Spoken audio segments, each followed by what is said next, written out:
यह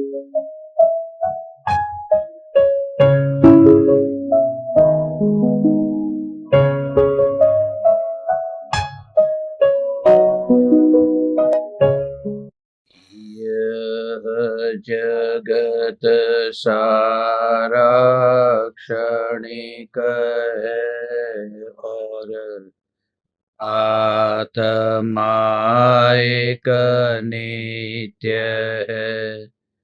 आत्मा का अनुभव बस एकमात्र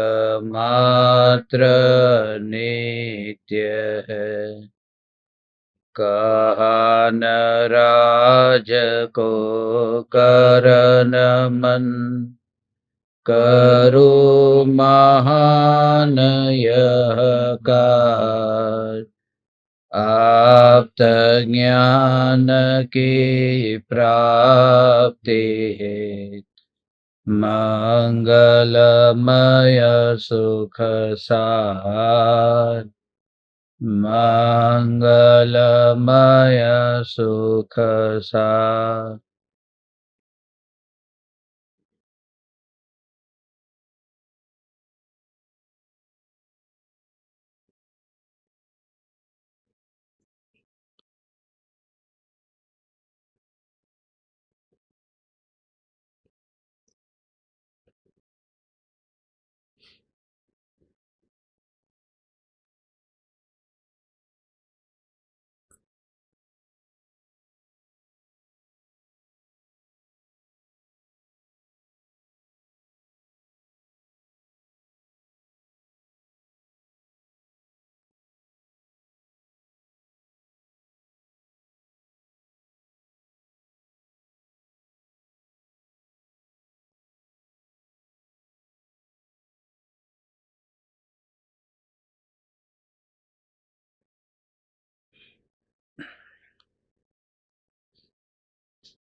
चैतन्य स्वभावी भगवान आत्मा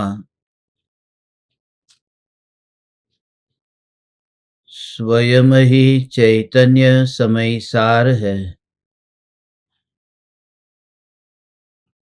चैतन्य समय सार का प्रतिपादक ग्रंथाधिराज समय सार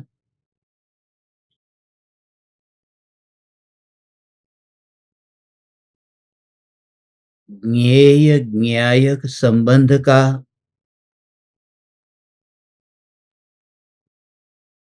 दृश्य दर्शक संबंध का और त्याज्य त्याजक संबंध का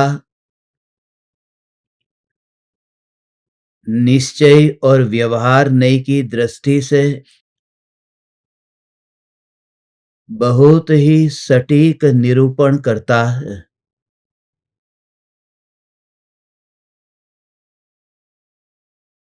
व्यवहार नई से यह कहा जाता है कि भगवान आत्मा का जगत के पदार्थों के साथ ज्ञाता ज्ञेय संबंध है। भगवान आत्मा ज्ञाता है और भगवान आत्मा जिन पदार्थों को जानता है वे पदार्थ ज्ञेय है। ज्ञाता और ज्ञेय के बीच अनादि अनंत संबंध हो ही नहीं सकता,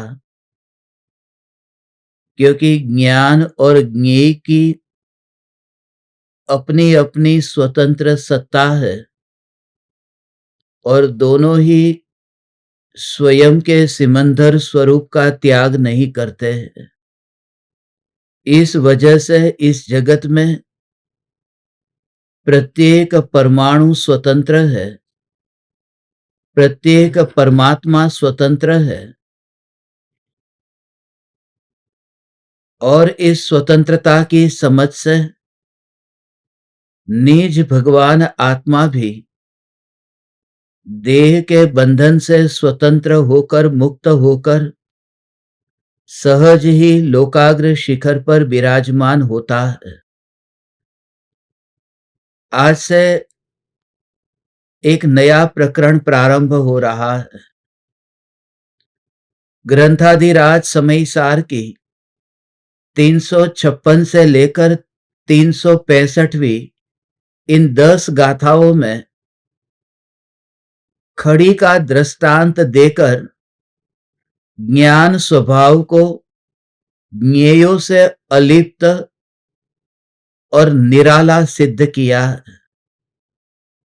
इस दृष्टांत से हम भगवान आत्मा का स्वरूप समझेंगे और यह अनुभव करेंगे कि ज्ञान में देह और देह के संयोग है ही नहीं।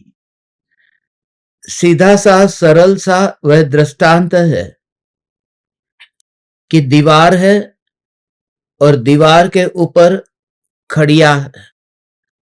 खड़िया कहो, चूना कहो, कलई कहो, रंग कहो, उसे कुछ भी नाम दो। तो वो जो दीवार है, दीवार पर सफेद रंग की खड़िया है, सफेद रंग का चूना किया है। दूर से कोई व्यक्ति देखता है तो उसे यह दिखाई देता है कि दीवार सफेद है। वास्तव में वह सफेदी दीवार की नहीं है, वह सफेदी तो चूने की है।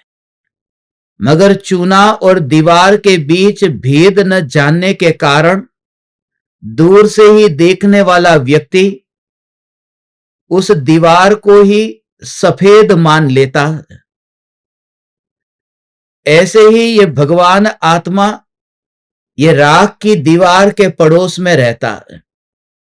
ये शरीर है, ये हथेली है, ये राख की दीवार है। और यहां जो गर्म ठंडे का अनुभव होता है वह रंग की तरह, वह चूने की तरह समझना। यहां आग का अनुभव हुआ कि गर्म है, पानी का अनुभव हुआ कि ठंडा है, वह तो ज्ञान में अनुभव हुआ। मगर वो जो ज्ञान का स्वरूप है, इस स्वरूप को ज्ञान का न जानकर अज्ञानी देह के साथ इस ज्ञान स्वभाव को अभेद जानता है, मानता है। इस वजह से अपने को देह स्वरूप ही अनुभव करता है, वह भी कल्पना में यह अनुभव करता है। तो वह जो ऊपर का आवरण है, उस आवरण को व्यक्ति से अलग अनुभव करना है। हे तीन लोक के नाथ परमात्मा, शरीर के अनंत परमाणुओं के होने पर भी ज्ञान मात्र की जो अनुभूति है, उस अनुभूति में इतनी गहनता होती है कि यह विकल्प ही नहीं आता कि यह देह की मिट्टी है। यह देह होने पर भी देह में ज्ञानी अपने को अनुभव नहीं करता। जैसे कोई व्यक्ति नदी में खड़ा है और नदी के पानी का प्रवाह बह रहा है। कहते हैं कि वो नदी पर खड़ा है, नदी में खड़ा है, मगर नदी तो बह रही है। वह व्यक्ति जो खड़ा है वो पानी पर थोड़ी खड़ा है, मगर वो जहां पर खड़ा है उसका विकल्प किए बिना वह पानी में है, उसी को नजर में रखे तो वह बात दृष्टि अगोचर हो जाती है, गौण हो जाती है कि वह नदी में रेत के ऊपर, मिट्टी के ऊपर, जमीन के ऊपर खड़ा है। क्योंकि वह जो अनुभव करता है उसमें पानी पानी पानी ऐसा ही अनुभव होता है। तो देह के अनंत परमाणुओं से अलग ऐसा जो ज्ञान का अनुभव है, तो परमाणुओं की अनुभूति तुम्हें सहज ही नहीं होती दिखाई देगी कि परमाणुओं की अनुभूति के लिए मैं परमाणु के उस स्वरूप के साथ में अभेद हो जाऊं तो अनुभूति हो। कोई व्यक्ति सागर की गहराई में डुबकी लगाता है तो वो जहां शांत पानी है, ऊपर तो तरंग थी समुद्र में, जो शांत पानी है वहां तो समुद्र निस्तरंग है। तो वहां जाकर के वह खड़ा रह गया। तो वह कहां खड़ा है? वह मिट्टी पर खड़ा है, वह पृथ्वी पर खड़ा है, वह कहां खड़ा है कि वह शांत समुद्र में खड़ा है। तो वो तो पैर तो उसके मिट्टी को छू रहे हैं, समुद्र के पानी को पैर थोड़ी छू रहे हैं, और समुद्र के पानी का अवलंबन थोड़ी लिया है। अवलंबन तो वो जमीन का लिया है जो समुद्र की गहराई में जमीन है। मगर फिर भी जब तक वो ऊपर तरंगों का अनुभव करता था, उस समय उसे यह विकल्प ही नहीं आता कि यह जमीन है। वह पाता है कि पानी कितना शांत है, मुझे शांत समुद्र का अनुभव हुआ। कोई ये नहीं कहता कि मुझे उस पृथ्वी का अनुभव हुआ, जो समुद्र की गहराई में जो मिट्टी है, जो रेत है, उस रेत का अनुभव हुआ। नहीं, मैं समुद्र की गहराई में गया था और शांत समुद्र का अनुभव करके वापस लौटा हूं। जब कोई जीव आत्मा के ज्ञान से आत्मा के ध्यान में प्रवेश करता है, तब वो देह की मिट्टी पर बैठा होने पर भी, जैसे वह आदमी समुद्र की मिट्टी पर खड़ा होने पर भी वह शांत समुद्र का अनुभव करता है, ऐसे ही आत्मा वर्तमान में यह मनुष्य के शरीर में होने पर भी वह ज्ञायक स्वरूप अनुभव करता है, और उस अनुभूति के अलावा वहां कुछ है ही नहीं। जैसे दीवार पर जो सफेद दिखाई दे रहा है वह चूना है, और वह जिस समय वो दीवार पर लगा है उस समय भी वह अलग ही है। चूना चूना है, दीवार दीवार है, उस समय भी दोनों एक नहीं हुए। कुछ समय बाद वो चूना, उसकी परत नीचे गिर जाती है, भीतर की जो दीवार वह दिखाई देने लगती है। ईंट पत्थर वो हमें दिखाई देने लगते हैं। वो चूना उसके ऊपर से हट गया है। वो कब हट गया? कि जब उसके साथ में मिल नहीं गया था, वो ईंट नहीं बन गया था। तो ऐसे ही भगवान आत्मा का ज्ञान इस देह के ऊपर ऊपर तैर रहा है, शरीर के अंदर जाकर मिला नहीं है। और जो इस ज्ञान मात्र का अनुभव करता है, उसके लिए अनंत परमाणुओं का अनुभव अब कदापि संभव नहीं है। तुम सुनते सुनते इस ज्ञान की अनुभूति के गहरे राज को समझते हुए मात्र उस कलई को देखो, और उस कलई का संबंध उस मुर्दे के साथ मत जोड़ो जो ये मुर्दा है। कलई अर्थात ज्ञान। जैसे कोई मुर्दा है और वो मुर्दा, उसके ऊपर सफेद रंग का कफन ओढ़ाया गया, तो दिखता है कि वह सफेद है, मगर वो सफेदी किसकी है? मुर्दे की सफेदी नहीं है। वह सफेदी है, वो कफन की सफेदी है। वो चादर ऊपर सफेद है। मुर्दा तो अलग रंग का हो सकता है, मगर कोई उस मुर्दे को ही सफेद रंग का देखे, लोक में ऐसी कोई भूल नहीं करता। ऊपर जो आवरण है, उस आवरण से उस व्यक्ति की पहचान करे। सफेद वस्त्र पहनने से कोई काला व्यक्ति सफेद नहीं हो जाता, या काला वस्त्र पहनने से कोई गोरा व्यक्ति काला नहीं हो जाता। तो ऐसे ही वो जो दीवार तो भीतर में लाल रंग की है, और उसके ऊपर जो चूना है, वह चूना तो सफेद रंग का है। तो सफेद रंग का चूना वो लाल रंग का नहीं हो गया, और लाल रंग की दीवार वो सफेद रंग की नहीं हो गई। तो ऐसे ही जब तुम भोजन करते हो, आज सुबह देखा ने, रात को पूरी रात भर मुझे नींद ही नहीं आई। सुबह उठा और सुबह उठते ही यही धारा चलती रही, और देखा कंप्यूटर में तो आज रात को जो सत्संग था, वो सत्संग तो अपना पूरा हो गया था।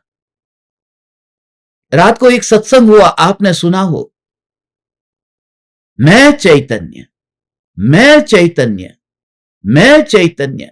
नहीं सुना है वह सुन लेना, और कम से कम आज के इस दिन के लिए और कल के लिए, आपकी तो रात हो गई, इसलिए कल के लिए वो सत्संग दिन में जितनी बार सुन सको उसी का प्रयोग करते रहना। मैं चैतन्य, मैं चैतन्य। किसी ने कहा तुम सुंदर हो, सुन तो लेना, मगर वो शब्द तुम्हारे भीतर न जाए। मैं चैतन्य, वो शब्द बाहर रह गए। तुम्हें भीतर में वही अनुभव में आता है जो भीतर तुम अनुभव करते हो। किसी ने तुम्हें बुरे शब्द कह दिए, तुम कहते हो कि मैं बहुत दुखी हो रहा हूं। वो दुखी तुम उन शब्दों के कारण नहीं हो रहे हो। तुमने ये विचार ही नहीं किया कि ये जो शब्द है, ये शब्द मेरे भीतर कहां जा रहे हैं। ये शब्द मेरे बारे में बता रहे हैं या ये शब्द उस व्यक्ति के बारे में बता रहे हैं जो व्यक्ति ये बोल रहा है कि तुम बहुत बुरे हो। ये व्यक्ति की नजर बता रहा है, उस व्यक्ति की नजर में बुराई है, वो मेरी बात नहीं है। कोई मुझे पापी कहता है तो वो उसकी नजर में पाप है, वो मेरी बात नहीं है। तो तुरंत ही तू डिस्कनेक्ट होकर के फिर अपने ज्ञान स्वरूप में आ, तो जगत से अलिप्त हो जाएगा। हे तीन लोक के नाथ परमात्मा, देह के परमाणुओं के योग में रह करके ज्ञानी अपने ज्ञान को कैसे ग्रहण करते हैं। वो दीवार को तोड़ने नहीं जाते, या दीवार ये कब गिरेगी इसकी उम्मीद भी नहीं करते। कोई प्रार्थना करने की जरूरत नहीं है कि दीवार कब गिरेगी। सिर्फ ये जान लिया कि ये रंग जो सफेद है वो चूने का है, दीवार का नहीं। गहना होता है, उसमें सोने का गिलेट ऊपर होता है, अंदर मेटल है, अंदर कोई दूसरी धातु है, वो सस्ती वाली धातु है उसके ऊपर। तो दो प्रकार का गहना, एक तो पूरा सोने से बना हुआ और दूसरा कि है कोई दूसरी धातु मगर उसके ऊपर सोने का गिलेट है। तो जब हाथ में लेता है कोई तो ये विचार तो करता है ना कि ये गिलेट है, उसके ऊपर ये पानी पिलाया गया है, पानी ढाला गया है, या फिर पूरा गहना सोने का। लगता है कि ये ऊपर ऊपर से सोने की परत है, वो अंदर सोने का नहीं है, इसलिए उसका दाम पूरा मत चुकाना। खाली ऊपर का जो लेयर सोने का है। तो लोक में हम कितनी बुद्धि का उपयोग करते हैं, कितनी समझ का उपयोग करते हैं कि धातु अलग है और वो सोने की जो धातु वो अलग है। तो दोनों का उसमें कितना तोला सोना है, कितना तोला दूसरी धातु है। तो ये भेद हम कैसे करते हैं। ऐसे ही यहां ये भेद करना है कि ज्ञान वो सोने के पानी जैसा है कि मैं भगवान आत्मा वह ज्ञान स्वरूप हूं, मगर देह के जो परमाणु है वो नॉर्मल, वो मेटल है, वो धातु है, वह ज्ञान स्वरूप नहीं है। इसलिए जब ज्ञान मात्र अनुभव करते हैं तब उस समय वहां पर दृष्टि ही नहीं चाहती। तुमने मानो कभी कभी ऐसे गहने पहने हो, नहीं है तुम्हारे पास में इतने महंगे गहने खरीदने की ताकत, तो तुमने गिलेट वाले ऐसे तुमने गहने पहने हैं। समझने के लिए मानो 1 तोला उसके ऊपर गिलेट किया हुआ है। यदि वो पूरा गहना सोने का होता तो 10 लाख रुपए का होता। और अभी जो वो गहना है, तुम बोझ तो उतना ही ढोकर जा रहे हो, मगर तुम अपने को 10 लाख का मालिक नहीं मानते हो कि मैं 1 लाख का मालिक हूं। क्योंकि तुमने ये भेद जाना है कि ऊपर का आवरण बस उतना ही सोना है, अंदर जो है वह सोना नहीं है। तो वो विवेक जैसे है। ऐसे ही तुम अपनी महिमा को इतनी बढ़ाओ कि जो ज्ञान स्वरूप है वही चैतन्य परमात्मा है, और जो मांस खून हड्डी उसमें चैतन्य का अंदर जाना नहीं हुआ।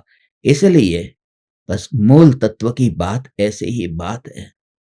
ये ध्रुव ज्ञाय, ये ध्रुव ज्ञाय, ध्रुव ज्ञाय, ध्रुव ज्ञाय, ध्रुव ज्ञाय, ध्रुव ज्ञाय, ध्रुव ज्ञाय, ध्रुव ज्ञाय।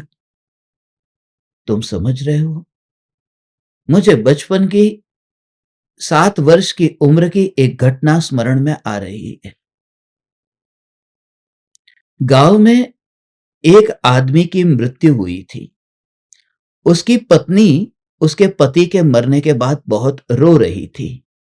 उस समय मुझे कुछ समझ में नहीं आ रहा था कि इतना रोना धोना, इसके पीछे के कारण क्या है। मगर उस समय मैंने एक दृश्य देखा था, वो आज मुझे ताजा हो रहा है। उस स्त्री के अपने हाथ में चूड़ी पहनी हुई थी, और वो चूड़ी ऐसी थी, हरे रंग की चूड़ी थी, और हरे रंग की चूड़ी में बीच में एक पट्टी थी। वो पट्टी सोने की पट्टी थी।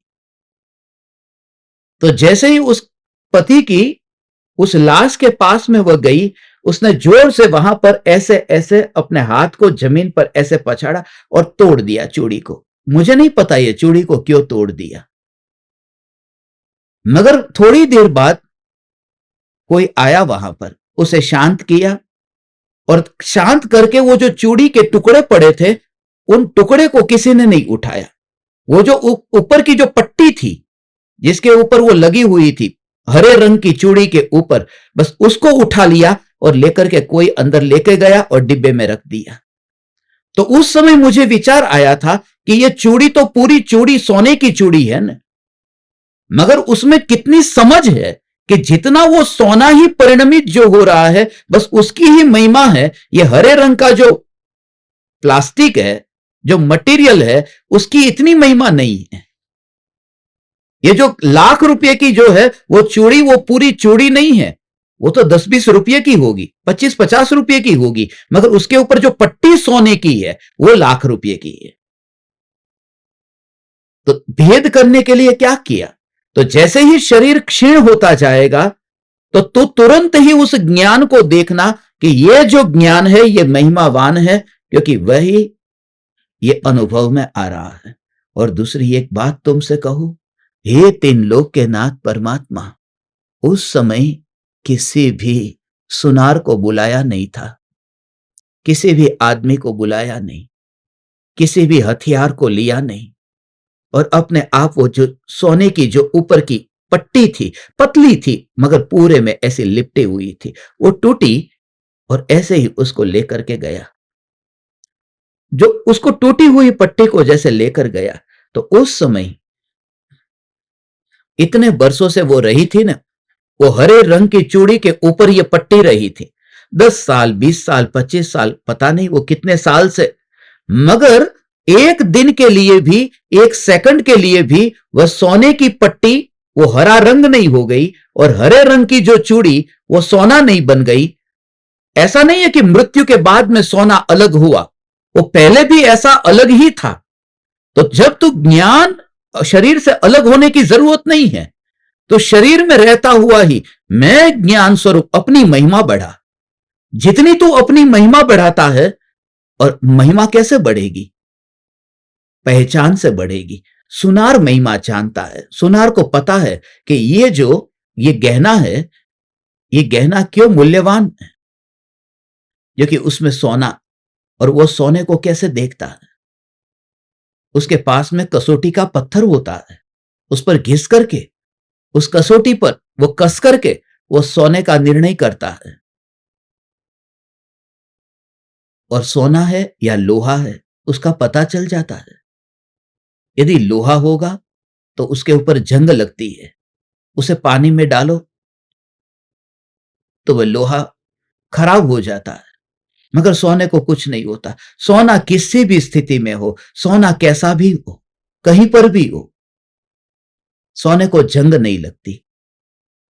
तो ऐसे ही तू ज्ञान स्वरूप को इतनी प्रधानता देता है कि फिर अब यह शरीर ऐसा ही है। अब उस महिला को रात को सोते समय चूड़ियां उतारी नहीं है, मगर नींद के काल में भी वहां पर उसकी श्रद्धा में कि मैं 1 लाख रुपए की मालकिन हूं, और वो हरे रंग की जो चूड़ी है, वो हरे रंग की चूड़ी में, वो आज भी मुझे याद है, वो हरे रंग की चूड़ी थी और उसके बीच में थोड़ा खाली भाग था जो यहां पर, जिसमें वो पट्टी समा जाती है, बाहर ना निकल जाए। मगर जैसे ही वो तोड़ी थी, और उस समय ये समय सार की गाथा का कनेक्शन मिला था कि जो ऊपर का आवरण है वो आवरण अलग है, और अंदर जो कुछ है वो अंदर अलग है। तो उस स्वरूप को इतनी प्रधानता देता है कि फिर ये पूरा देह ही राख की दीवार, और उसके ऊपर यह ज्ञान, यह भेद ज्ञान, और कोई रोता नहीं है। चूड़ी टूट गई है, सोना टूटा नहीं है। चूड़ी कचरे के डिब्बे में जाएगी, सोना कचरे के डिब्बे में नहीं, वो तो गहने के आभूषण के डिब्बे में वहां चला गया, तिजोरी में चला गया। तो तुरंत ही तेरा क्या होगा कि जैसे ही देह से ये आत्मा उपयोग से अलग होगा, और तुरंत ही अंदर वैभव समा जाएगा, तेरा ज्ञान अंदर में समा जाएगा। फिर भीड़ वहां पर होगी तो एक एक को नहीं कहेगा कि तुम लोग चले जाओ यहां से, मेरा सोना यहां पड़ा है। चुपचाप सोने को लेकर के डिब्बी में रख दिया, तिजोरी में लॉक कर दिया। तो ऐसे ही यह शरीर के साथ में रहते हुए तो अपने ज्ञान स्वरूप को अंदर में ऐसे मोड़ देता है, ध्यान को अंतर्मुख कर देता है कि तुझे फिर पता ही नहीं चलता कि यह शरीर, यह क्षणभंगुर देह, इसको मैं पहले दूर करूं, पहले ये भीड़ चली जाए, उसके बाद में मैं वो सोने की पट्टी को फिर मैं तिजोरी में रखूंगा। नहीं, पहला काम ये। और उसको फिर अंदर में वो जो वैभव है, उस वैभव को अंतर में ही भोगता है और वो दिखाई नहीं देता। कोई व्यक्ति करोड़पति है, कैसे पता चलेगा? कौन देखने गया? आज तक तुमने किसी को भी, जिस व्यक्ति को करोड़पति के रूप में माना, क्या तुमने उसके करोड़ रुपये को देखा है? फिर भी तुमने माना नहीं।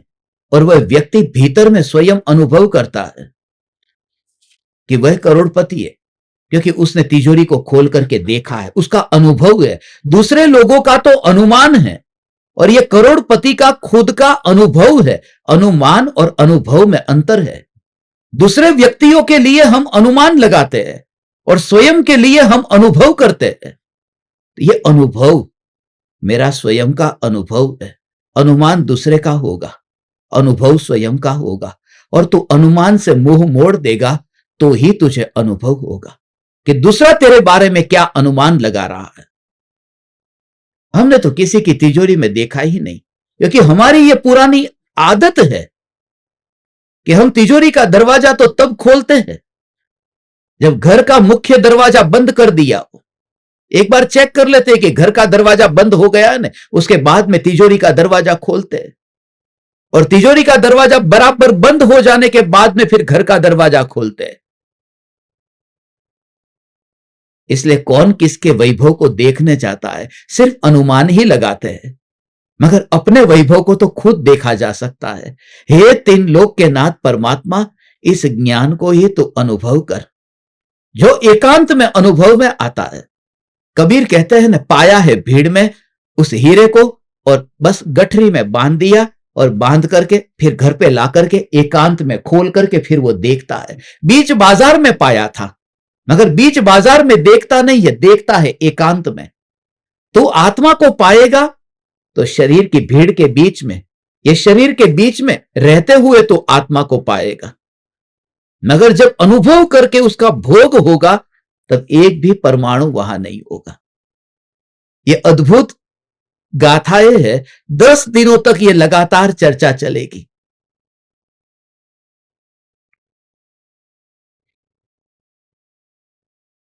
जब मुंबई पहुंचूंगा तब नया प्रकरण शुरू होगा। तब तक ये गाथा और टॉपिक एक ही है। 10 दिन तक यही बात आएगी कि खड़ी तो खड़ी है, चुना तो चुना है, वो चुना दीवार नहीं है। और 10 एंगल से इसको समझना है। हम गाथा का पाठ करते हैं 356 से 365।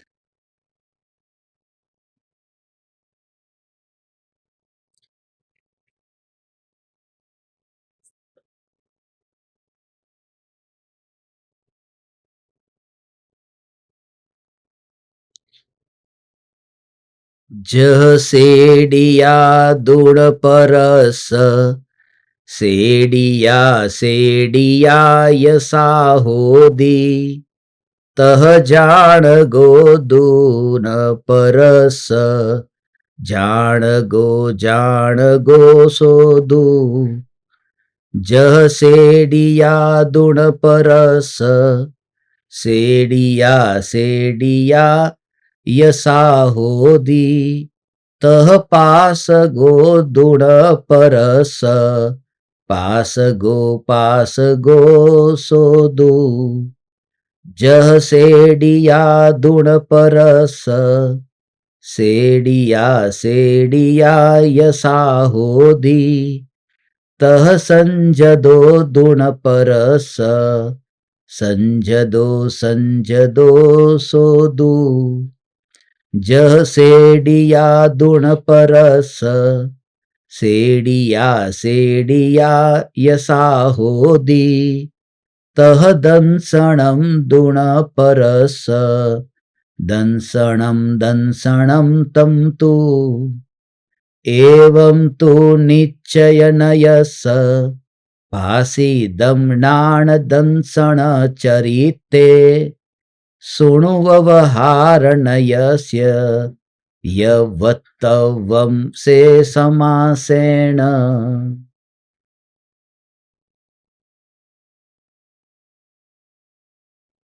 जह पर दव्वम सेडदी हुसेडिया अपनो सहावेण तह पर दव्वम जान दी नादा विस एण भावेण। जह पर दव्वम सेडदी हुसेडिया अपनो सहावेण तह पर दव्वम पस्सदी जीवो विस एण भावेण। जह पर दव्वम सेडदी हुसेडिया अपनो सहावेण तह पर दव्वम विजहदी नादा विस एण भावेण। जह पर दव्वम सेडदी हुसेडिया अपनो सहावेण तह पर दव्वम सद्दहदी सम्मदिट्ठी सहावेण। एवं व्यवहारस्स दुविणीच्छ ओणाण दंसण चरिते भणिदो अन्नेषु पज्य एषु एमेव नादव्वो। यद्यपि व्यवहार से पर द्रव्यों का और आत्मा का ज्ञेय ज्ञायक संबंध है, दृश्य दर्शक संबंध है, त्याज्य त्याजक संबंध है, तथापि निश्चय से तो वस्तु स्थिति इस प्रकार है जिस प्रकार सेटी का अर्थात खड़िया मिट्टी या पोतने का चूना या कलई पर दीवार की नहीं है, क्योंकि सीटी का कलई तो सीटी का ही है। उसी प्रकार ज्ञायक आत्मा तो ज्ञेय रूप पर द्रव्यों का नहीं है, ज्ञायक तो ज्ञायक ही है। जिस प्रकार कलई पर की नहीं है, कलई तो कलई ही है, उसी प्रकार दर्शक पर का नहीं है, दर्शक तो दर्शक ही है। जिस प्रकार कलई पर की नहीं है, कलई तो कलई ही है, उसी प्रकार संयत अर्थात पर का त्याग करने वाला पर का नहीं है, संयत तो संयत ही है। जिस प्रकार कलई पर की नहीं है, कलई तो कलई ही है, उसी प्रकार दर्शन अर्थात श्रद्धान पर का नहीं है, दर्शन तो दर्शन ही है, अर्थात श्रद्धान तो श्रद्धान ही है। इस प्रकार ज्ञान, दर्शन और चारित्र के संदर्भ में निश्चय नहीं का कथन है। और अब उस संबंध में संक्षेप से व्यवहार नहीं का कथन सुनो। जिस प्रकार कलई अपने स्वभाव से दीवाल आदि पर द्रव्यों को सफेद करती है, उसी प्रकार ज्ञाता भी अपने स्वभाव से पर द्रव्यों को जानता है। जिस प्रकार कलई अपने स्वभाव से दीवाल आदि पर द्रव्यों को सफेद करती है, उसी प्रकार जीव अपने स्वभाव से पर द्रव्यों को देखता है। जिस प्रकार कलई अपने स्वभाव से दीवाल आदि पर द्रव्यों को सफेद करती है, उसी प्रकार ज्ञाता भी अपने स्वभाव से परद्रव्य को त्यागता है। जिस प्रकार कलई अपने स्वभाव से दीवाल आदि परद्रव्यों को सफेद करती है, उसी प्रकार सम्यक दृष्टि अपने स्वभाव से परद्रव्यों का श्रद्धान करता है। इस प्रकार ज्ञान, दर्शन और चारित्र में व्यवहार नहीं का निर्णय कहा है। अन्य पर्यायों में भी इसी प्रकार जानना चाहिए। बहुत लंबा प्रकरण है, क्योंकि 10 गाथाओं का ये अर्थ है, अन्वयार्थ है। शुरुआत 3 संबंध से कही है। तो यहां पर ज्ञेय ज्ञायक, दृश्य दर्शक, और तीसरा है त्याज्य त्याजक।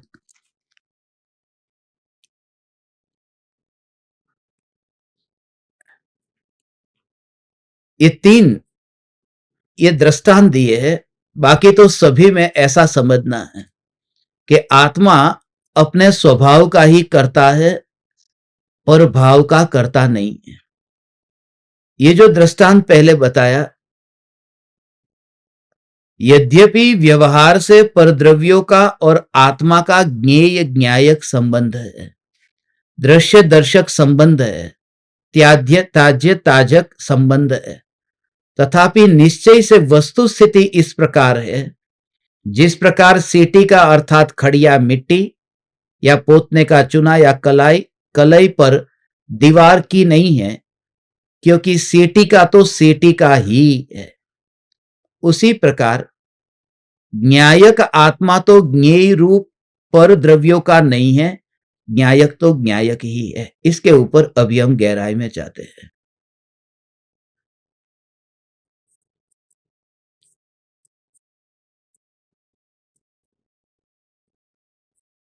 यह जो आंख है, वह जगत के समस्त पदार्थों को देखती है, मगर उन पदार्थों में जाकर के मिलती नहीं है। आंख है समुद्र को देखती है, तो समुद्र की जो उठती तरंगे है, उन तरंगों को देख करके भी वह आंख समुद्र में डूबती नहीं है। क्यों नहीं मिली और क्यों नहीं डूबी? तो सीधी बात है कि आंख समुद्र का अंग नहीं है, वह शरीर का अंग है। तो शरीर का अंग शरीर में से बाहर निकलेगा कैसे? तो वह जो ज्ञान है, वह आत्मा का स्वभाव है, वह शरीर का स्वभाव नहीं है। इसलिए ज्ञान आत्मा को छोड़ करके, आत्मा में से बाहर निकल करके पर में नहीं जाता। जैसे आंख देखती है, देखो आंख देखती है समुद्र को देखती है, तो देखते समय भी आंख का संबंध समुद्र के साथ है कि शरीर के साथ है? वो समुद्र का अंग है कि शरीर का अंग है? शरीर का अंग है। ऐसे ही ज्ञान जगत के पदार्थों को जानता है, और ज्ञानी को इतना यूनाइटेड फील होता है, ऐसा अनुभव होता है कि यह ज्ञान मेरा स्वभाव है, मेरा अभिन्न अभेद अंग है, इसलिए अलग नहीं किया जा सकता। दूसरी बात कि आंख समुद्र में नहीं गई, और समुद्र में गए बिना ही समुद्र को देखती है। उसका प्रमाण क्या? उसका प्रमाण यह कि समुद्र को देखते समय आंख गीली नहीं हुई, भीग गई। आंख में वो समुद्र का पानी की एक भी बूंद आंख में गिरी, आंख भीगी नहीं है। यह खास भीगी नहीं है, भीगी माने पानी पानी नहीं हो गई। तो जो ज्ञान जगत को जानता है, तो जगत का जो जड़ का स्वभाव है वह आत्मा के अंदर आया क्या? आत्मा रंग वाला हो गया, आत्मा रूप वाला हो गया, आत्मा सुगंध वाला हुआ, आत्मा रस वाला हुआ, आत्मा स्पर्श वाला हुआ? कि आत्मा में तो यह कोई स्वभाव आया ही नहीं है। इसलिए मैं भगवान आत्मा जगत में कहीं पर भी गया नहीं हूं। तो तुम्हें अपना एकांत स्वरूप अनुभव ऐसा होगा। ये सारी तुम्हारी धारणाएं, हे तीन लोक के नाथ परमात्मा, ये एक समय में धारणा गिर जाती है। उसमें मैं क्या करने चाहूं? मैं कुछ नहीं करने जा सकता। ये शरीर है, उसके लिए मैं क्या करने चाहूं? जब दीपक की ज्योति जलती है तो वो ज्योति उस दीपक की जो रचना हुई है, दिया बनता है ना, मिट्टी से दिया बना है, मगर ज्योति मिट्टी से नहीं बनी। ज्योति जो जल रही है उसमें मिट्टी का एक भी परमाणु नहीं होता। तो ज्योति की वो मिट्टी से दोस्ती नहीं हुई ना। ऐसे ही तू ऊपर ऊपर से ज्योति को देख, और नीचे है वो मिट्टी का दिया है, और वो मिट्टी के दिए में ज्योति नहीं जाती। ऐसे ही तू अपने को ऊपर पहले बना दे। जितना तू अपने को ऊर्ध्व करेगा, जितनी अपनी महिमा बढ़ाएगा, उतना ही तुझे आनंद आएगा। इसलिए मैंने आज जब तुम्हारे लिए वहां पर 1:24 हुई थी अमेरिका के टाइम के हिसाब से, अभी आज डेट चेंज हुई, टाइम चेंज हुआ, तो 1 घंटा वो पीछे टाइम चला गया। तो रात को 2:54 हुई थी। तो सहज ही मैं तो जाग ही रहा था। तो 2 तारीख थी, 2 तारीख से यह बात बार बार स्मरण में आ रही थी, क्योंकि 1 से लेकर के 14 गुणस्थानक है, और 14 गुणस्थानक में सिर्फ 2 गुणस्थानक ऐसे हैं जहां से जीव नियम से नीचे ही जाता है, ऊपर नहीं जाता। जैसे पहले से ऊपर जाता है, तीसरे से भी ऊपर जाता है, चौथे से ऊपर जाता है, पांचवें से ऊपर जाता है, छठे, सातवें, आठवें, नौवें, 10वें, 11वें, मगर 11वें से ऊपर नहीं जाता। वो 10वें में ही आएगा, ये नियम है। तो 2 ही गुणस्थान ऐसे हैं। 13, 14 से तो ऊपर ही जाता है, नियम है, मगर 2 ही गुणस्थान ऐसे हैं, दूसरा और 11वां, जो नीचे गिरने के गुणस्थान है। तो आज का जो दिन था वो 2/11 का दिन है, 2 नवंबर। 2/11 दूसरे से भी गिरना होता है, और 11 से भी गिरना होता है, नहीं होता ही है। मैं भगवान आत्मा नीचे गिरने वाला, ये गिरने का दिन है, गिरने का दिन है, मगर तुरंत ही नजरिया बदल गया। कौन गिरता है? मैं चैतन्य, मैं चैतन्य। तो वो जो फव्वारे का पानी था जो नीचे गिर रहा था, उसमें भी वो पानी का जो शीतल स्वभाव कहां गिरता है। वो गिरे तो मैं तब मानूं जब वो पानी गर्म होने लगे, तो मैं कहूं कि शीतलता गिर गई, क्योंकि शीतलता तो कायम है, टिकी हुई है। इसलिए स्वभाव कभी नहीं गिरता। गुड़ कभी नहीं गिरता। टेबल पर था और नीचे गिर गया, उसे गिरना नहीं कहते। गिरना तो उसे कहते हैं कि गुड़ मीठा था और वह खट्टा हो गया, कि नीचे गिर गया। उसकी वैल्यू, उसके स्वभाव को उसने छोड़ दिया, वो नीचे गिर गया। कोई भी वस्तु अपने स्वभाव को छोड़ती नहीं है। तो मैं भगवान आत्मा, मैं ज्ञान स्वरूप चैतन्य, मैं नीचे गिरता नहीं हूं। तो दूसरी और 11, ये 2/11 का दिन। तो फिर ये विचार आया, तो रात को 2:54 से लेकर फिर सुबह ही हो गई। यही चलता रहा, मैं चैतन्य, मैं चैतन्य, मैं चैतन्य। नींद नहीं आ रही थी, करवटें बदल रहे थे। रात को थोड़ी देर के लिए, रात को, शाम को नींद आ रही, वो जेट लैग चालू हुआ। अब तो शाम को तो कार में हम बैठे थे, तो कार में ही नींद आ गई थी। वो फोटो बताना था, बोले अभी तो सो रहे हैं। उसके बाद में वो फोटो दिखाया कि देखो ये, तो वहां, और पूरी रात भर बेड, जहां सोने की जगह वहां करवटें बदलते हैं। ऐसा ही है। तो उस समय ये, अब नींद नहीं आ रही तो क्या करे। दाई और गए, मैं चैतन्य, बाई और गए, मैं चैतन्य, मैं चैतन्य, मैं चैतन्य। और हे ज्ञान दीपक, हे चैतन्य परमात्मा, जब मैं आपके घर पर आता हूं तो आप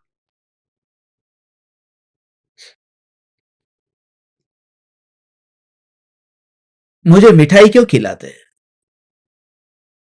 कि ऐसा है कि हमने मिठाई बनाई थी, बहुत अच्छी मिठाई थी, और हम अकेले-अकेले नहीं खाते। हम तो बाँट करके खाते। चॉकलेट कोई अकेला खाता है? बाँट करके खाते हैं। शराबी भी शराब को पीता है तो भी बाँट करके पीता है। उसमें उसको मजा आता है। अकेला-अकेला भी कमरे में बंद करके पी सकता था, मगर वो शराबी को भी पता है बाँट करके उसमें कुछ अलग मजा आता है। तब फिर मुझसे नहीं रहा गया। मैंने सोचा ये तो अमृत है। जब शराब भी बाँट करके पी जाती है तो ये अमृत, लाओ मैं तुम्हारे साथ में बाँटूं। और तुम्हें अचानक रात को 3 बजे बुला लिया। हे ज्ञान दीपक, मैं चैतन्य, अचानक बुला लिया। तकलीफ हुई? क्यों? मैं चैतन्य। सीधा समाधान अंदर ही, कोई तकलीफ नहीं हुई। मैं चैतन्य। अचानक आना पड़ा? नहीं, मैं चैतन्य। छूट गया तुम्हारा सत्संग? किसका छूट गया? हाथ ऊंचा करो। छूट गया ना? हां, ये देखो छूट गया। रोते क्यों नहीं हो? मैं चैतन्य, मैं चैतन्य। ये सत्संग बस हर एक घटना में ये मैं चैतन्य, मैं चैतन्य, मैं चैतन्य, मैं चैतन्य। स्वरूप की जागृति से परिणामों का उत्पाद, परिणामों का व्यय, चिंतन लंबा नहीं चलता है। चिंतन लंबा नहीं चलता है। चैतन्य तो अनंत काल तक चलता है।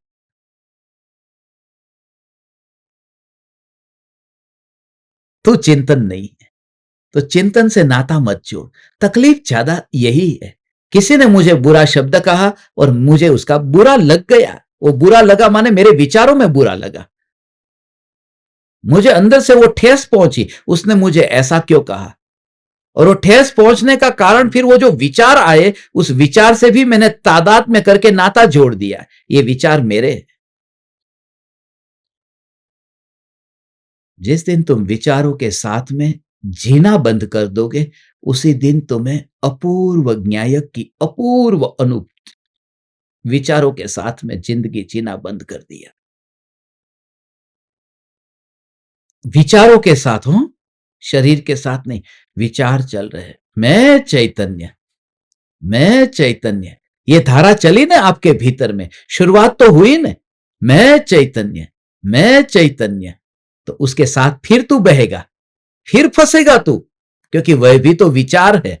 मैं चैतन्य, मैं चैतन्य, मैं चैतन्य, मैं चैतन्य। ये भी तो विचार है। ये निर्विकल्प कहां है? ये सत्ता कहां है? सत्ता में तो इसकी जरूरत ही नहीं है। सत्ता में इस प्रकार की कोई सुविधा ही नहीं है। सत्ता का स्वभाव ही नहीं है जहां ये चलता रहे। मैं चैतन्य, मैं चैतन्य, मैं चैतन्य, मैं चैतन्य। उदासीनता कैसे आती है? उदासीनता इसी इसी के जोर से आती है। क्योंकि चिंतन मैं चैतन्य, मैं चैतन्य, ऐसे चिंतन से उसकी रुचि छूट गई। चिंतन से रुचि छूट गई। मैं चैतन्य, मैं चैतन्य, ऐसी चिंतन से, जो विकल्पात्मक चिंतन से जो रुचि थी, वह छूट गई।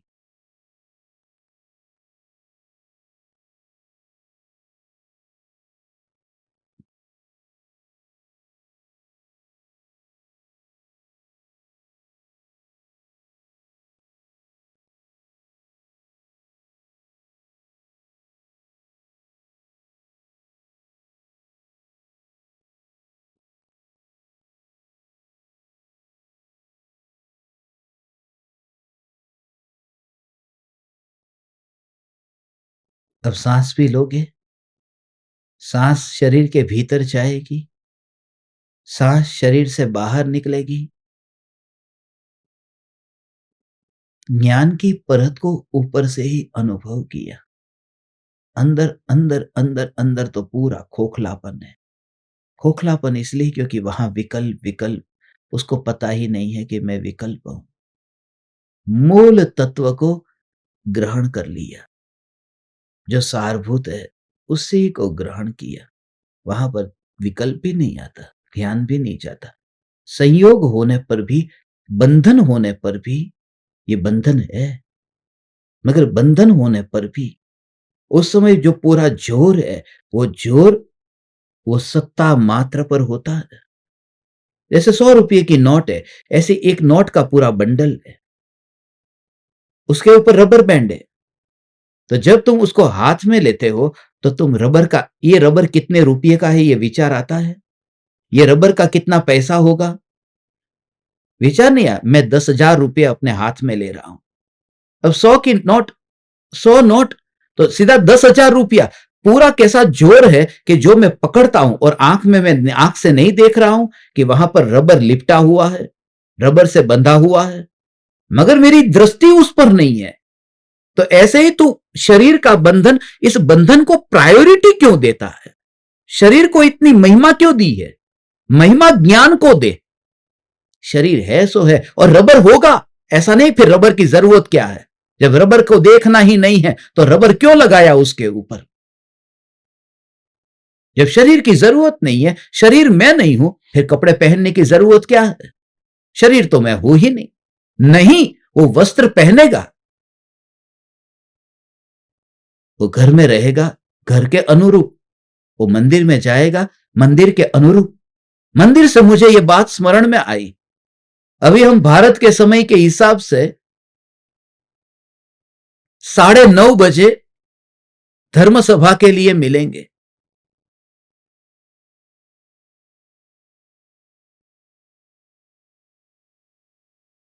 9:30 बजे कनाडा का बहुत ही सुंदर ऐसा हिंदू मंदिर, जहां पर पिछली बार अपना सत्संग हुआ था, हिंदू मंदिर है, और उन्हें यह भाव आया है ये चैतन्य की पुकार सुनने का। अभी वहां से, उस हिंदू मंदिर से प्रवचन होगा कि ध्रुव न्यायक देव, खड़ी तो जैसे खड़ी है, चुना तो जैसे चुना है, दीवार नहीं है। कौन सोच सकता है?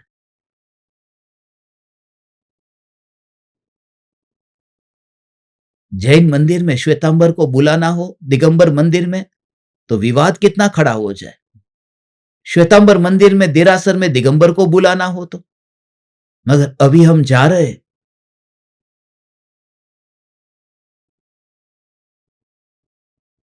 क्या फर्क पड़ता है? स्वरूप की जो अनुभूति होती है, उसमें यह विकल्प ही नहीं आता, मैं चैतन्य हूं। तो ऊपर का जो आवरण है, वो आवरण में मात्र ज्ञान ज्ञान ज्ञान ज्ञान ज्ञान ज्ञान, उसी को ही देखा और ग्रहण कर लिया। तवा है, तवा, तवे के ऊपर रोटी है, रोटी तुमने सीखने के लिए वहां रोटी रखी है। ऐसे ही कोई भी वस्तु, तवा है, उसके ऊपर रोटी रखी, या फिर तुमने डोसा रखा, कोई भी पात्र, तो वहां पर ऊपर दिख रहा है। मैं तुमसे यह कहता हूं कि उस समय जो अपनी दृष्टि, अपनी श्रद्धा कितनी सम्यक होती है कि अभी ऊपर ऊपर का जो लेयर है ना डोसे का, बस वो लेयर, वो डोसा वही मेरे पेट में जाएगा, वो तवा पेट के अंदर नहीं जाएगा। और उसी आकार का, राउंड आकार का, वही गोल आकार में डोसे का, वो बनाने का जो है वह भी गोल है, डोसा भी गोल है और दिखाई दे रहा है। मगर उस समय पूरा विवेक है कि मेरे भीतर जो जाने वाला है, वो ऊपर की परत है, वही अंदर जाने वाली है। वो अनाज है, वो लोहा है, तो दोनों को भेद कैसे जानता है? तो ऐसे ही भले तू देह के ऊपर बैठा हुआ है, मगर सीधा ही ज्ञान को अंतर्मुख कर दे। जैसे डोसे को कैसे मोड़ दिया, इतना फैला हुआ था कि नहीं, सीधा तो नहीं खाते ने, मोड़ करके बिल्कुल, और पेट में चला गया। इतना बड़ा डोसा पेट में कैसे चला जाता है? सिकुड़ करके, समेट करके। ऐसे ही अपने उपयोग को तू सिमट ले और अंतर्मुख कर, तो देह का तवा तुझे दिखाई देगा, मगर उसको तू चबाता हुआ कभी नहीं देखेगा। यह भेद ज्ञान करने की कला है। प्रत्येक घटना में, प्रत्येक स्थिति में शरीर से मैं चैतन्य परमात्मा कैसे अलग हूं, और ज्ञान में ज्ञान का अनुभव कैसे होता है, सिर्फ इसी के कारण। मैं ज्ञान, अपने कारण अस्तित्व है ना, इसलिए मैं ज्ञान। जहां खाली जगह है, वहां पर किताब है, तो किताब के कारण वो खाली जगह का अस्तित्व थोड़ी है। वो खाली जगह को किताब ने ऑक्यूपाई कर दिया। मगर यदि किताब नीचे गिर जाए, अलमारी में से किताब को नीचे बाहर निकाल दो, तो भी वहां स्पेस है, वो रहेगा। ऐसे ही ये परमाणु यदि चले भी गए तो अपने को टिका हुआ ऐसा अनुभव करो, मैं टिका हुआ चैतन्य, मैं टिका हुआ चैतन्य, मैं टिका हुआ चैतन्य, मैं टिका हुआ चैतन्य। अब पृथ्वी कहे कि वापिस लौटाओ, ये शरीर को वापिस लौटाओ, तो उस समय तुम विरोध भी नहीं करते, तुमने ऐसे ही शरीर को रख दिया, बस ऐसे ही शरीर को रख दिया। जो वस्तु काम में नहीं आती उसको कैसे रख देते हैं? भारत में तो कोई सोफा पुराना हो गया है तो कबाड़ खाने में, वहां पर कहीं ना कहीं उसमें भंगार की दुकान पर भी पहुंच जाएंगे बेचने के लिए, रद्दी वाले के पास में अखबार लेकर के बेचने जाएंगे। यहां पर कहां कहां बेचने जाए? तो यहां तो मैंने इतनी जगह पर अमेरिका कनाडा में देखा कि जहां पर लोगों को जो वस्तु पुरानी हो गई, काम में नहीं आती, तो घर के बाहर ऐसे छोड़ देते हैं और लेने वाला लेकर के चला जाता है। वो समझ जाता है कि ये उनको किसी को देने जैसा है, वो खुद नहीं रखना चाहते, ऐसा बाहर रख दिया हो। उसको तोड़ने की जरूरत क्या थी? सिर्फ बाहर रख दिया। तो तू तेरे शरीर को कुछ भी मत कर, सुखा मत भूखा रख करके। शरीर शरीर का काम करता है, करने दे। सिर्फ तू ये देख कि वो आंगन में पड़ा हुआ देह है और तू जहां पर अनुभव करता है वहां परमाणु नहीं है। तो परमाणुओं को ढूंढने और परमाणुओं के साथ में रहना ये बंद हो गया। हे तीन लोक के नाथ परमात्मा, परमाणु और परमात्मा, इन दोनों के बीच में गैप है। इसलिए वो बादल जब बरस जाते हैं तो आकाश नहीं कहता कि अरे तुम कहां जा रहे हो, तुम कहां जा रहे हो। वही चैतन्य तत्व में जितना जितना तू अपने ज्ञान का अनुभव करता है, उतनी तेरी कसौटी है, कसौटी है। वो मेटल के ऊपर असली सोना कितना है और नकली ये कितना है, उसका पता तो आग में डालेंगे तब पता चलेगा। कचरा कितना है और शुद्ध सोना कितना है, क्योंकि उस समय कचरा कचरा जल जाता है, सोना रह जाता है। इसलिए जिसके सोने में मिलावट होती है वो डरता है, वो कहता है, वो आग से हमेशा डरता है, कहीं अलग ना हो जाए, कहीं पोल ना खुल जाए। इसलिए अज्ञानी ध्यान में, ध्यान की अग्नि में जाने से डरते हैं कि कहीं ये राग द्वेष जल न जाए, ये कचरा जल न जाए। यदि राग द्वेष जल जाएंगे तो यहां जिंदगी जीने का मजा क्या आएगा। इसलिए हम भले बोलते हैं कि हमें सुखी होना है, वास्तव में तो दुख के साथ इतनी तन्मयता हमारी हो गई है कि उससे ही संतुष्ट है। इसलिए रात को जब नींद आती है तो ऐसा लगता नहीं है कि कुछ अधूरा रह गया मेरा, आज का दिन मेरा ऐसे ही चला गया, ऐसा भाव कहां आता है। कहीं न कहीं ये पड़ा हुआ है, कुछ नुकसान नहीं हुआ। आज बहुत सुखी से, आनंद से, शांति से मैंने जीवन जिया, क्योंकि स्वरूप का जोर नहीं। तो तू हर एक घटना में ये घटित कर कि आवरण जो है, बस उस आवरण को सिमट ले। आवरण जो है ऊपर का, ढोसे को तू मोड़ता जा और सिमटता जा। फैलाया और फैला करके फिर सिमट लिया, सिमटते सिमटते सिमटते। एक राजा ने कहा था ना, मेरी लड़की का हाथ मैं उसे दूंगा। गलीचा बिछाया हुआ है और उसके बीच में ही हीरा रखा है कि जो इस हीरे को पकड़ लेगा। मगर एक कंडीशन है, सब लोग बाहर खड़े हैं कि गलीचे के ऊपर पैर नहीं आना चाहिए और हीरे को पकड़ भी लेना है और मुझे मेरे पास लेके आना है, पैर नहीं पड़ना चाहिए। तो सब लोग, किसी ने उल्टे सिर के बल पर चलना शुरू किया, फिर भी गिर गए, पैर पड़ ही गया। एक समझदार था, उसने गलीचे को मोड़ना चालू कर दिया हाथ से, क्योंकि राजा ने तो कहा था पैर नहीं पड़ना चाहिए, हाथ भले लगे। तो गलीचे को मोड़ते मोड़ते मोड़ते उस हीरे तक पहुंच गया, हीरे को पा लिया। तो जो ये फैला हुआ ज्ञान है, उपयोग है, उसको तू सिकुड़ता जा, सिमेटता जा, अंदर अंदर अंदर अंदर अंदर आएगा तो चैतन्य रत्न को तू पाएगा।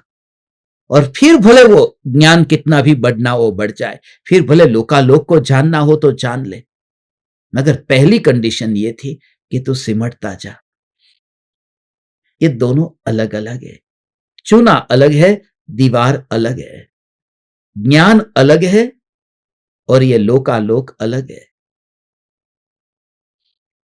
हम 10 दिनों तक इसकी चर्चा गहराई में करेंगे। आप सभी धर्म शिष्य 9:30 बजे भारत के समय अनुसार जूम पर जुड़ना, और कल का जो दीपक कनेक्शंस ध्यान प्रयोग जो है वो कभी भी हो सकता है, दोपहर में भी हो सकता है, इसलिए आप सब कल दोपहर में दीपक कनेक्शंस ध्यान प्रयोग के लिए भी तैयार रहना। आपकी दोपहर हमारी रात होगी, तो रात को यदि भाव आ गया तो दोपहर में लेंगे, क्योंकि फिर कल हमें यात्रा करके आगे जाना है। प्रणाम। चैतन्य समय सार, चैतन्य समय सार, चैतन्य समय सार।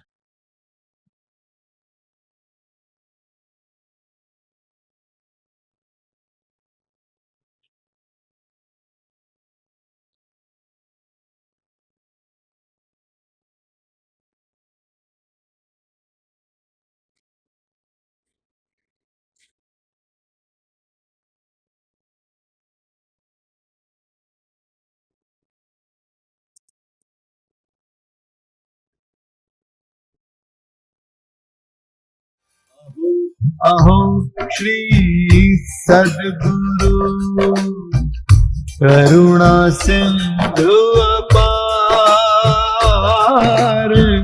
इस पामर पर प्रभु किया आहो आहो उपकार, आहो आहो उपकार। देह सहित जिनकी दशा भरते देहातीत, उन ज्ञानी के चरण में हो वंदन अगणित, हो वंदन अगणित, हो वंदन अगणित।